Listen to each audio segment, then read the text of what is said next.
MBBS admission start हो उससे पहले सुप्रीम कोर्ट का एक आदेश बहुत सारे बच्चों को खुशियां देके जा रहा है। जी हाँ, आप सबको पता है कि इस बार एमबीबीएस एडमिशन में यानी नीट की काउंसलिंग में कुछ बड़े बदलाव होने वाले हैं और इन बदलावों का सीधा सा फ़ायदा बच्चों को मिलने वाला है। बच्चों को एमबीबीएस करने का मौका मिलेगा। साथ ही साथ बहुत सारे बच्चे ऐसे हैं जिनके नंबर 530, 535, 540 हैं, ये बॉर्डर पे हैं और ऐसे बच्चे बहुत परेशान हैं कि सर हमें एमबीबीएस मिलेगा या नहीं मिलेगा। हम अगर ना मिले तो टाइम वेस्ट ना करके अपनी प्रिपरेशन स्टार्ट कर दें। तो ऐसे बच्चों के लिए वीडियो काफ़ी इंपॉर्टेंट है। प्लीज़ इस वीडियो को आप एंड तक देखिएगा। सबसे पहले हम बात कर लेते हैं, इस बार लास्ट ईयर की तुलना में एमबीबीएस की सीट्स काफ़ी ज़्यादा हैं। लगभग 10,000 सीट्स इंक्रीज़ हुई हैं एमबीबीएस और बीडीएस की, और आयुष की भी सीट्स इंक्रीज़ हुई हैं। साथ ही साथ लास्ट ईयर की तुलना में कम बच्चों ने नीट एग्ज़ाम क्वालिफाई किया है। इस बार जो क्वालिफाइंग नंबर्स हैं वो काफ़ी ज़्यादा गया है। दूसरी बात, अब बात ये आती है कि सर सीट बढ़ गई, बच्चे कम हैं, बट क्या 530, 535 पे हमें एक एमबीबीएस सीट मिलेगी? तो उसके लिए आपको थोड़ा धैर्य रखना है। हॉनरेबल सुप्रीम कोर्ट ने इस बार एमबीबीएस एडमिशन को लेकर एक नई गाइडलाइन दी है।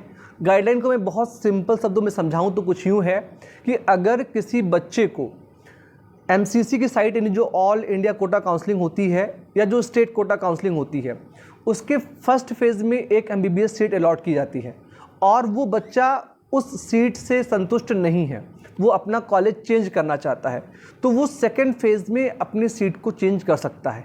बट अगर सेकेंड फेज़ काउंसलिंग में भी वो जो सीट मिली है उससे संतुष्ट नहीं है, तो वो थर्ड फेज़ में उस सीट को नहीं छोड़ पाएगा। और अगर वो छोड़ता है ऐसा करके और एक भी सीट वैकेंट जाती है उस बच्चे के चलते, तो उसको फिर बहुत प्रॉब्लम्स का सामना करना पड़ेगा और वो अपकमिंग एग्ज़ाम से भी पहले ही आउट कर दिया जाएगा, यानी वो अगला एग्ज़ाम भी नहीं दे पाएगा। तो कहने का मतलब ये है कि इस बार आपको जो सीट पहले मिल जाए, अगर आप उससे सेटिस्फाई हैं तो आप उसमें एडमिशन ले लें, अदरवाइज सेकेंड अटैम्प्ट करें। अगर उस सीट से आप सेटिस्फाई हैं तो उसमें एडमिशन ले लें, थर्ड में आपको मौका नहीं मिलेगा। अब ये जो रूल है वो इसलिए किया गया है कि 2024 की बात हो, 25 की बात हो, हर साल 100 से अधिक सीट्स वैकेंट रहती हैं। सुप्रीम कोर्ट ने गवर्नमेंट को बताया कि एक एमबीबीएस सीट की क्या वैल्यू है, ये पूरे देश को पता है। तो आप हर एक सीट को कैलकुलेट करें ताकि कोई भी सीट वेस्ट ना जाने पाए और बच्चे कोई सीट को वेस्ट ना कर पाएँ। जिसको जो कॉलेज मिले एक बार में, दो बार में, वो उसको ले ले, अदरवाइज वो सीट किसी दूसरे बच्चे को मिल सके। तो अब जो बच्चे बॉर्डर पे हैं 535 पे, 540 पे, तो होगा क्या कि जब जिस बच्चे को पहले कोई सीट मिली थी उसने उसमें एडमिशन ले लिया, तो अब क्या होगा कि आपको वो सीट मिल जाएगी, दूसरी सीट जो वैकेंट है आप वहाँ से एमबीबीएस कर पाएंगे। लास्ट ईयर एम्स जैसे संस्थान में 515, 520 से बच्चों को एमबीबीएस अलॉट किया गया।